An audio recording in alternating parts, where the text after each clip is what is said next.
Magandang hapon mga kapatid. Welcome sa ating Gospel Reflection. Ang ating tatalakayin ngayong hapon is about Jesus heals the centurion's servant. Pinagaling ni Jesus ang servant ng isang centurion. No? So before that, let us start with a prayer. In the name of the Father, the Son, and the Holy Spirit. Amen. Our Father who art in heaven, hallowed be thy name. Thy kingdom come, thy will be done on earth as it is in heaven. Give us this day our daily bread. Forgive us our sins as we forgive those who sin against us. Do not bring us to the test, but deliver us from evil. Amen. In the name of the Father, the Son, of the Holy Spirit. Amen. Okay, let us start. The Holy Gospel taken from St. Matthew chapter 8 verse 5 to 11. When Jesus entered Capernaum, a centurion approached him and appealed to him, saying, "Lord, my servant is lying at home, paralyzed, suffering dreadfully." He said to him, "I will come and cure him." The centurion said in reply, "Lord, I am not worthy to have you enter under my roof. Only say the word, and my servant will be healed. For I too am a man subject to authority, with soldiers subject to me. And I say to one, 'Go,' and he goes, and to one another, 'Come here,' and he comes. And to my slave, 'Do this,' and he does it." When Jesus heard this, he was amazed, and said to those following him, "Amen, I say to you, in no one in Israel I have found such faith. I say to you, many will come from the east and the west, and will recline at Abraham's, Isaac, and Jacob at a banquet in the kingdom of heaven." The Gospel of the Lord. Praise to you, O Lord Jesus Christ. Okay. Alam niyo yung centurion? Mataas na opisyal, no? Ng sundalo ng Roman Empire. Siguro ang ranggo nito parang mga kapitan. Maraming tao sa kanya. Sa baba sa kanya. So, a little summary, nangyari, habang papasok si Jesus sa Capernaum, sinalubong siya ng isang centurion. Siguro, secretly, itong centurion na ito, pagano to, di ba? Roman eh. Hindi siya Hudiyo. Hindi siya Christian. Pero, ito ay laganap na ang pangalan ni Jesus, kilala na. Ito ay naniniwala kay Jesus kasi tinawag niya si Jesus na Lord. No? Siguro converted na ito. Hindi ini-specify. Nagmakaawa siya kay Jesus na pagalangin ang kanyang servant, kanyang katiwala. Dito makita ang puso ng taong ito ay mabusilak ang puso. Kasi yung iba wala nang pakialam sa kanilang slave. No? Wala nang pakialam sa kanilang mga katulong. Siya, makita mong may pagmamahal siya. Mataas ang kanyang ranggo, ang posisyon. Pero hindi siya nahiya na lumapit kay Kristo na si Kristo ay hindi Roman. Si Kristo, kahit mga Pariseo, hindi siya tinatanggap. Pero siya, pinababa niya ang kanyang sarili, mapagkumbaba siya, at pinatay niya yung hiya niya sa madlang people, at hiniling, nagmakaawa kay Jesus na pagalingin ang kanyang katiwala. Okay, yan ang konteksto. At sinabi ni Jesus, sige, no? Pupunta ako, papagalingin ko.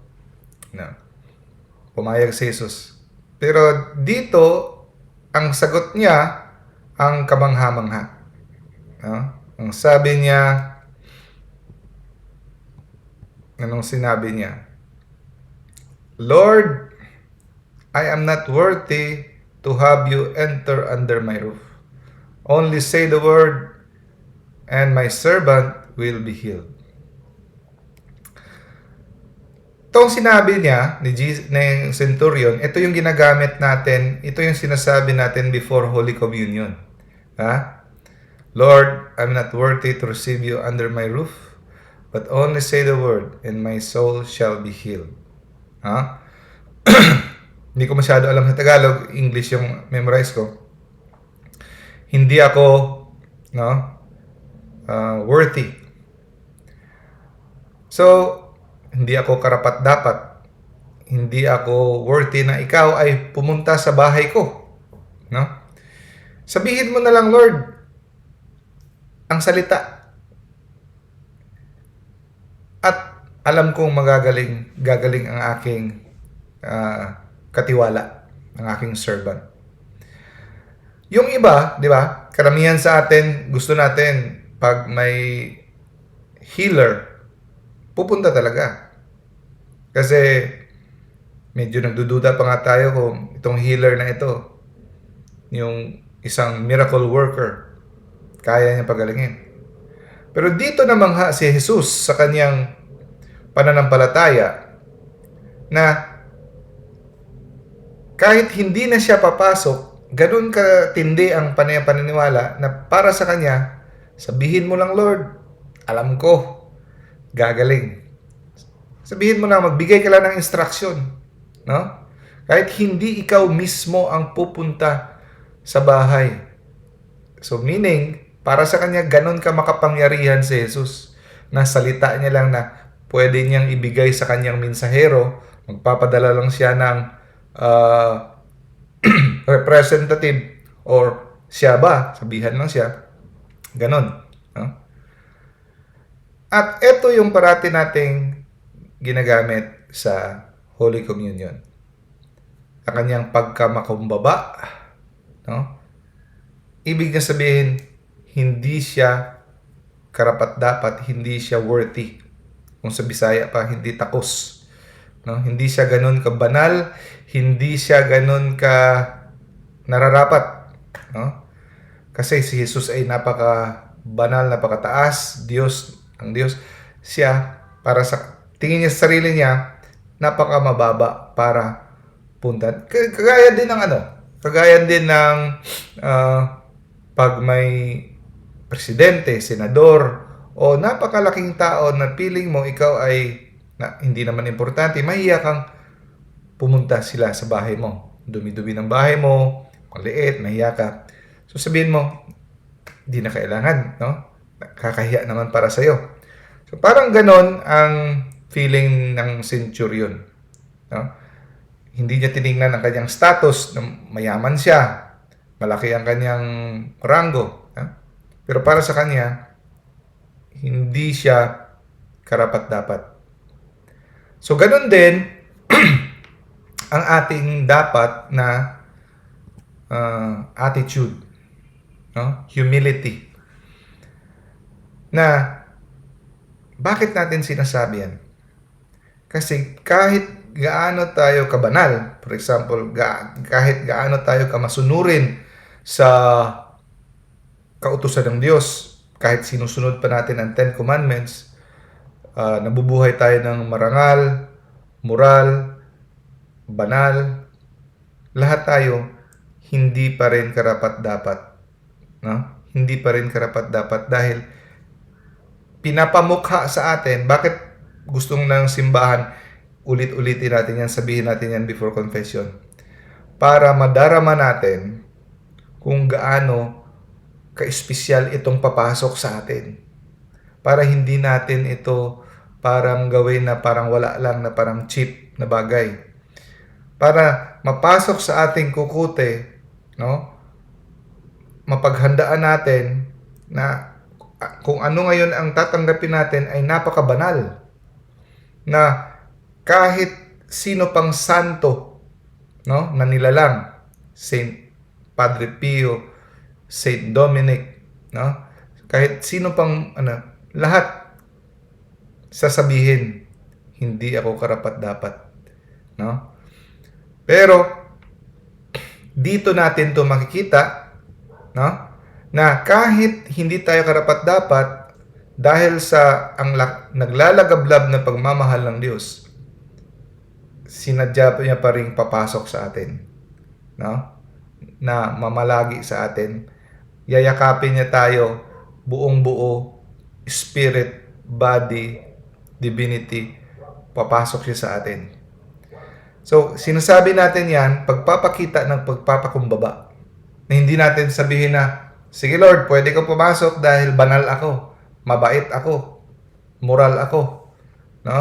Magaling ako, dami kong ginawa para sa iyo. Sige, karapat-dapat, no? Dapat always, kasi gusto ni Lord sa atin, always humble. Kahit siya ipapasok, ipapakita natin ang ating spirit. Kaya ang sinabi ni Jesus blessed are those who are poor in spirit. Kahit sila ni Saint Dominic, no? Kahit ganun kabanal, sasabihin pa niya, Lord, pag dumaan ako sa isang lungsod, sa isang bayan, huwag mo sanang idamay sila sa mga kasalanan ko. Sana ang sumpa sa mga kasalanan ko, huwag sanang didikit sa kanila. Ganun mag-isip si Saint Dominic. Napakabanal na niya. Pero feeling niya napakamakasalanan. The more holy you are, the more sinner you think, you feel you are. Kasi, ang liwanag ni Kristo, lumalapit ng lumilipad, lumiliwanag ng lumiliwanag, nakikita mo sa liwanag, nakikita mo ang napakaliit na mga alikabok. Pero sa madilim, ang layo mo sa liwanag, pag malayo ka sa maliwanag, hindi mo makikita ang defect mo.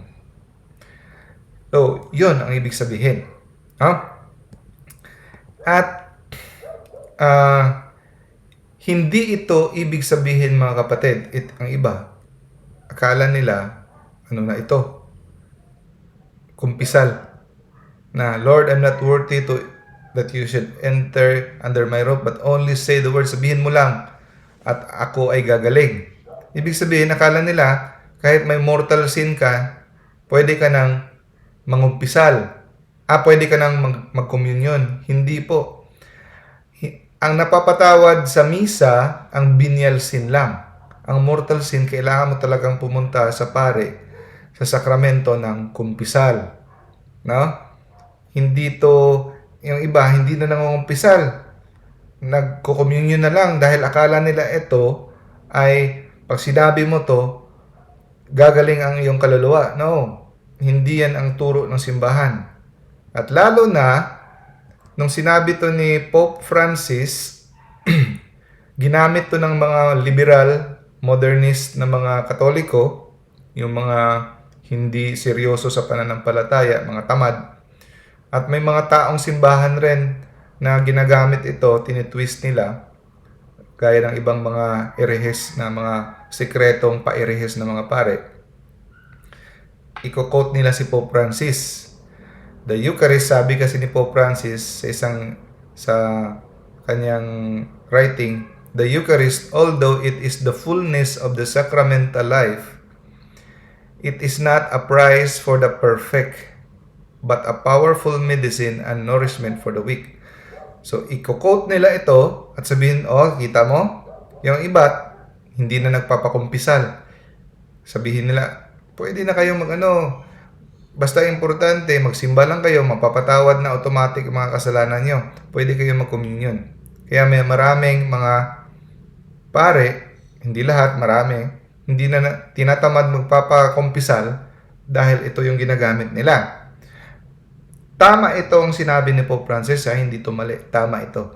Pero dapat tama ang pag-intindi. Binabaluktot ng mga erehes ng mga tao sa simbahan. Ang ibig sabihin nito ng sinasabi ni Pope Francis, hindi mo kailangan maging perpekto. No? Hindi mo, sabi dito, perfect. Kaya, kung ikaw ay walang mortal sin, tapos may mga venial sin ka, pwede kang lumapit at mag-communion. Hindi mo kailangang perpekto. Hindi ito para sa mga perpekto. Para to sa ating mga hindi perpekto, ngunit walang mortal sin. No? Kasi yung iba, gusto nila sobrang banal sila bago lumapit para mag-communion. Hindi kailangan. Ito ang ibig sabihin ni Pope Francis, hindi kailangan sobrang perfect mo. No? Pwede kang may mga kasalanan, pagkukulang, mga venial sins, imperfections, pero dapat walang mortal sin. Papatunayan natin yan mamaya. No? So this is not an excuse to receive. Huwag nating gamitin to, yung I am not worthy to receive you, but only say the word and I shall be healed, as an excuse na gumawa tumanggap ng communion na nagli-live-in ka pa, wala ka pang, hindi ka pa kasal, nagko-communion ka, naka-watch ka ng pornography, may kabit ka, nagda-drugs ka, nagnakaw ka, may mortal sin ka, alam mo, pero magko-communion ka, hindi yan excuse. Hindi yan excuse. Ito, papatunayan ko. Ito ang malinaw na sinabi ni Pope Francis. Para sa magko-quote dyan kay Pope Francis. Ito yung sinabi ni Pope Francis. If you are in the state of mortal sin, you cannot receive communion. Wala nang lusot ang mga irehis na mga taga-simbahan. Ang sabi ni Pope Francis, malinaw. Kung meron kang mortal sin, hindi ka pwedeng mag-communion. Sa baba, basahin natin.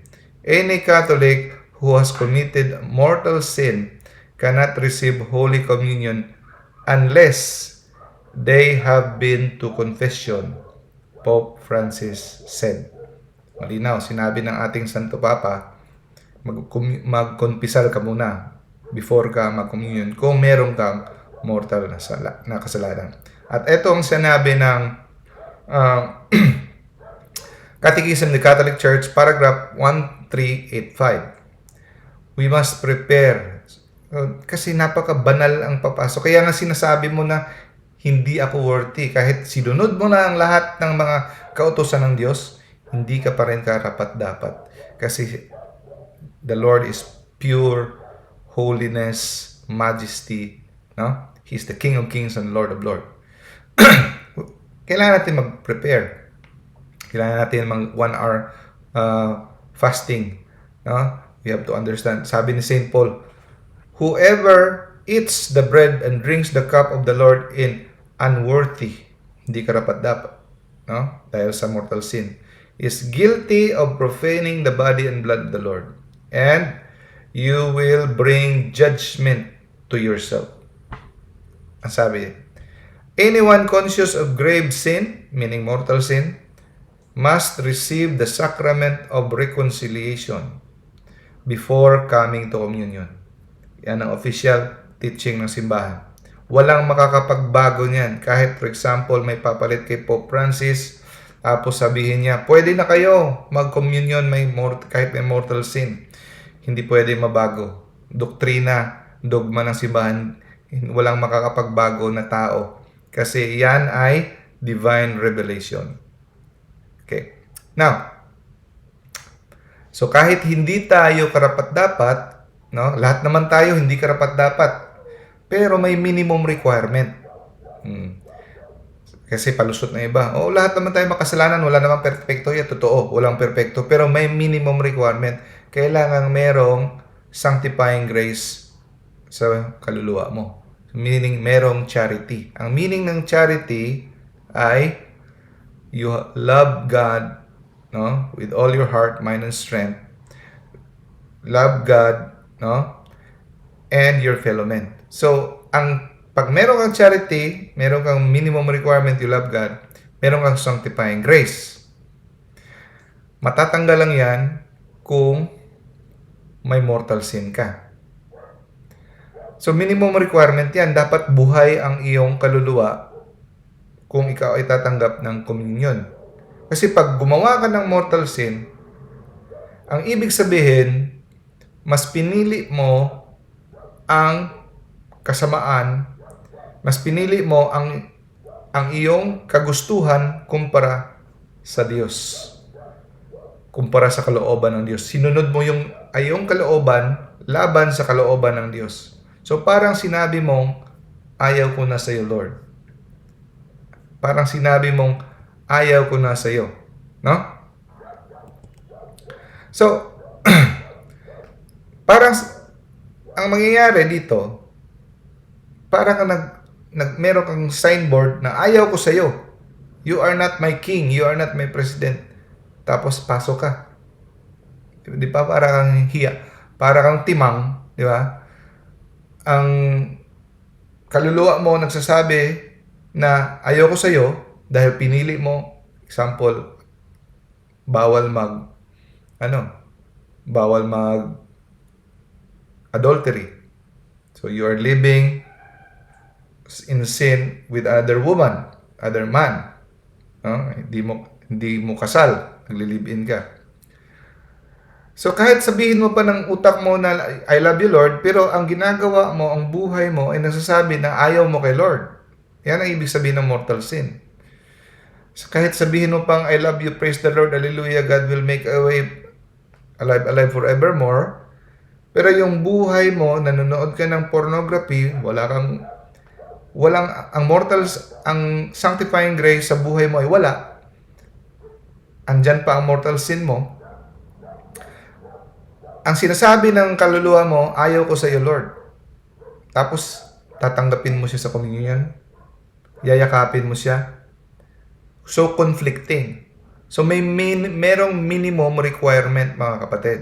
Kailangan mong ibalik muna ang charity, ang love mo kay Lord. Dapat mabuhay muna, bubuhayin ng sakramento ng kumpisal. So, yan ang magbubuhay ng pagbuhay na ikaw, pwede ka nang kumain. Kasi walang taong kumakain na patay. Buhay nun. So sabihin ng iba, may mga irehes ng pare, sabihin, rinig ko mismo, ito yung exact words niya. So kasi merong isang babae na living, divorce, and remarriage. Buhay pa yung husband niya. Bakit daw tututulan yung babaeng ito na magkomunyon na hindi man siya ang nag-iwan sa kanyang asawa? Iniwanan siya.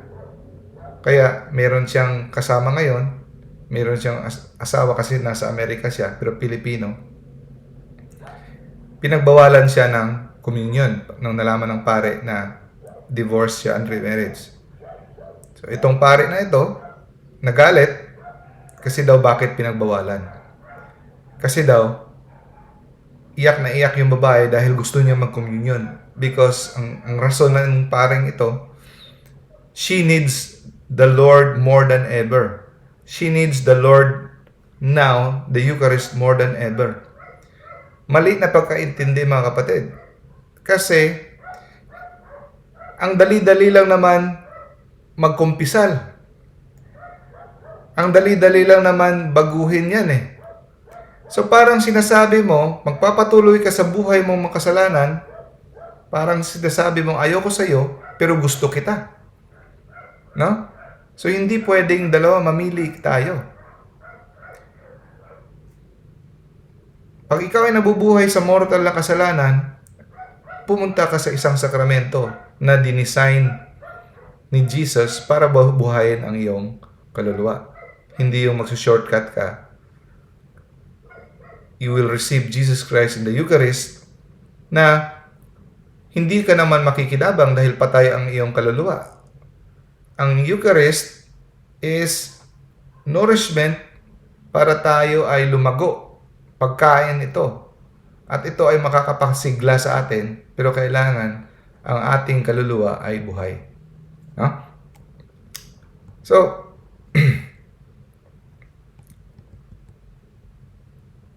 ang next na sabi ng soldier, dahil ako ay a man subject to authority. Hindi mo na kailangang pumunta sa akin, Lord, dahil sabihin mo lang salita, Dahil ako rin, naintindihan ko yan.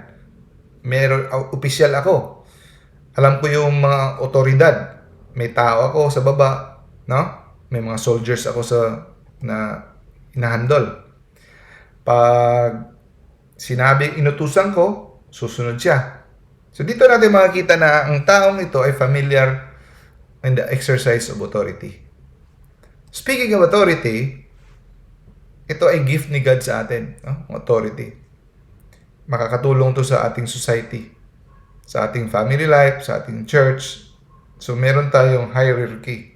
Dapat nating respetuhin ang ating mga government officials, ang ating simbahan, obispo, no? Santo Papa, bispo pare, principal, teacher, any authority, police, nakakatulong yan.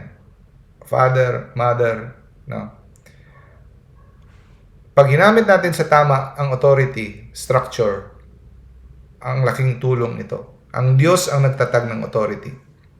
Pero pag inabuso natin ang otoridad, kagaya ng ginagamit ngayon ng mga ibang mga politiko at iba sa simbahan, they abuse their authority, no? It will cause much damage. Oppressive, abusive, dictatorship, no? Dictatorial, arrogance. So, ito ay nakakapinsala. At meron din tayong pagkukulang dito. Karamihan sa atin may pagkukulang dito. Na kagaya nito ng centurion. Nung nagka-problema, saan siya lumapit? Alam niya na lumapit sa Diyos. Ganon din tayo. Imbis na lumapit tayo sa Diyos, wala tayong tiwala sa authority, no? Sinusolo natin. That's why we become fearful. We become anxious. We become angry. We become doubtful. We should trust God's authority. Huh? So, hindi ang problema, mga kapatid, ang suliranin na hinaharap natin. Hindi ang problema ang kung anong mga pagsubok na napakabigat. Hindi yan ang problema. Ang problema ay wala tayong tiwala. Kung may tiwala lang tayo at alam natin at naintindihan natin na lahat na nangyayari sa buhay natin ay may pahintulot sa Diyos at He is in control. Everything that happens to us is for our sanctification, para sa ating kabanalan, magiging panatag tayo. Ba? And then, sinabi niya, pag inutusan ko ang aking tauhan na pupunta ka doon, pupunta siya. Halika rito, halika rin. Gagawin mo to, gawin ka rin. Gawin mo to, gagawin niya rin. Anong lesson makukuha natin dito? Tungkol yan sa the concept of the hierarchical structure, authority, God over creation. Example, si God, the Father, hindi tayo pwedeng dumiretso kay God the Father. Dadaan tayo kay Jesus. No? Si Jesus yung nag-i-intercede. Si Jesus, binigay niya sa atin ang kanyang ina, si Mama Mary. Doon sa paanan ng cross, sabi niya, anak, tingnan niyo mo inyong ina. No? Tapos, babae, ito ang iyong anak. No? Pwede ba tayo dumiretso kay Jesus? Pwede. Pero, itinalaga niya si Mary sa atin na para tumulong sa atin. At, under kay Mary, meron pang mga saints. Pero, sa lahat na pinakamataas ng nilalang is Mama Mary. Mama Mary is the queen of all the saints. Mama Mary is the queen of all angels. So, i-combine mo lahat ng panalangin ng mga anghel at sa mga santos, no? Mga santo, all the saints. Isang hinaing lang ni Mama Mary, no? Mas epektibo ang lahat. Okay. Of course, ang pinakataas na intercessor sa atin, si Jesus. Ang katanungan, ito mga kapatid, nagtataka ba kayo? Kung pinaka-epektibo si Mama Mary na mag-intercede para sa atin, meaning magdadala ng ating mga prayers patungo sa kanyang anak, no? Bakit pupunta pa tayo sa saints? Diba? Bakit pa tayo dadaan sa saints kung doon na tayo sa pinaka-epektibo kay Mama Mary or kay Jesus diretso? Bakit pa tayo dadaan kay Mary? Si Jesus na, siya yung the only one, no, intercessor to the Father. Don't forget mga kapatid, Jesus and the Father are one. No? So we have to believe in Jesus to be accepted by the Father. Now, si Jesus is God. At ibinigay niya sa atin ang kanyang ina para tayo ay humiling ng mga panalangin sa kanyang ina. At yung panalangin na yon, ihatid sa kanya. Okay? Pero ang tanong, bakit may saints pa? Kung mas epektibo naman ang panalangin ni Mama Mary. Eto. Truly, I tell you, John chapter 13 verse 20. Whoever receives the one I send receives me, and whoever receives me receives the one who sent me. Napansin nyo? Sabi ng centurion, pumunta ka doon, no? Pumunta ka doon. So, uutusan ni Jesus. Sabihin mo lang yung salita. Pumunta ka doon. So, si Jesus, may utusan siya. Sa sino itong mga utusan niya? Yung mga saints, si Mama Mary, angels. Diba? Di ba kayo nagtaka kung si Jesus, si God ay almighty, all-powerful, bakit pa siya gumawa ng anghel? Para tulungan ang mga tao sa Biblia, kagaya nila ni Tobit, kagaya nila ni Daniel, may mga anghel pa, hindi na lang diretso. Kasi yan ang kanyang disenyo sa universe. Sa kanyang mga nilikha. Na meron siyang mga alagad. So siya ang nag-establish ng authority, ng hierarchy, level of authority. May mga alagad siya na inuutusan niya para gawin ang kanyang kalooban. So, whoever receives me, kung sino ang tatanggap sa kanyang mga mensahero, kagaya ni Mama Mary, angels, saints, tinatanggap mo rin si God. Kaya ito yung kasagutan sa mga ibang sekta na gusto diretso sila kay God lang. Hindi nila nire-respeto ang turo about intercession. Na pwede tayong humiling ng pagdasal sa mga kanyang mga alagad. Sabi dito, whoever receives the one I send receives me. Pag tinatanggap mo kanyang mga alagad, mga santo, si Maria, mga anghel, tinatanggap mo rin ang tagapaglikha. At ito yung sagot sa bakit hihiling pa ako ng dasal sa mga santo. Bakit di nila diretso kay Maria? Siya yung queen sa lahat. Ito yung explanation. Whoever receives such little child in my name receives me. So kahit tatawag mong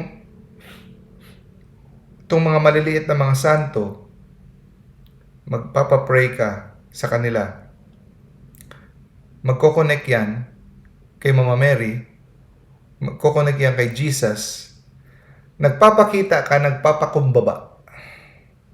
So, ibig sabihin, forgive me the term, kahit papatulan mo ang kahilingan sa mga maliliit na mga santos, sa mga santo, kahit hindi yan kasing effective sa kay Mama Mary, alam ni God ang iyong pananampalataya. Kagaya ng pananampalataya ng centurion, na kahit ito ay maliit na alagad, dahil alagad, no? Dahil alagad ito ng Diyos, epektibo pa rin ito. Ibig sabihin, the more ikaw magpapapray sa mga saints, kay Mama Mary, sa angel, the more bibilib si God sa iyo. Kasi ang attitude mo, kagaya ng centurion, na hindi kailangan na siya, kahit yung pinakamaliit niyang alagad, gagaling ka pa rin. Kasi itong alagad niya ay mahal niya. Pinadala niya yan para tumulong sa iyo. Kasi natutuwa si Lord ng pamilya niya nagtutulungan. Pray for one another. Sabi the prayer of a righteous person is a powerful and effective. Sabi niya, pray for one another. Gusto niya mag-pray for one another. Lahat tayo mga nilalang. Gusto niya, nag-i-enjoy siya na nagtutulungan tayo. Hindi niya yung gusto yung kada isa, diretso ka agad saya. Sa kanya, maganda rin yan. Pero kalooban niya na sumangguni tayo sa kanyang mga alagad, sa kanyang mga friends. No? So, the lower nilalapitan mo, you are receiving, whoever receives one such little child in my name receives me. No? Pag tinanggap mo yan, pag nirespeto mo yan, nirespeto mo rin ang Diyos. No? Lastly, Lord, my servant is lying at home paralyzed. So dito natin makita, dapat nating gayahin itong centurion na kahit kanyang alipin, kahit kanyang katulong, concern siya. Tanungin natin ang sarili, concern ba tayo sa ating mga nagsisilbi sa atin? O concern lang tayo doon sa mga malayong mga tao, nagdo-donate tayo, pero sa mga maliliit, pinapabayaan natin. Dapat may ganito rin tayong puso na busilak, kagaya ng centurion. No? We should have a genuine concern for the least of our brethren. Ibig sabihin, charity. We love God above all things, and we love our fellow men as we love ourselves for the love of God. So let us pray. In the name of the Father, the Son, and of the Holy Spirit. Amen. All-powerful Father, I entrust to you my life and every situation in my life that needs your power and control. Please bring order and harmony to my life and to the lives of those around me. May all your children learn to more fully entrust themselves to you as their loving God. Jesus, I trust in you. Amen. In the name of the Father, and the Son, and of the Holy Spirit. Amen. Bye.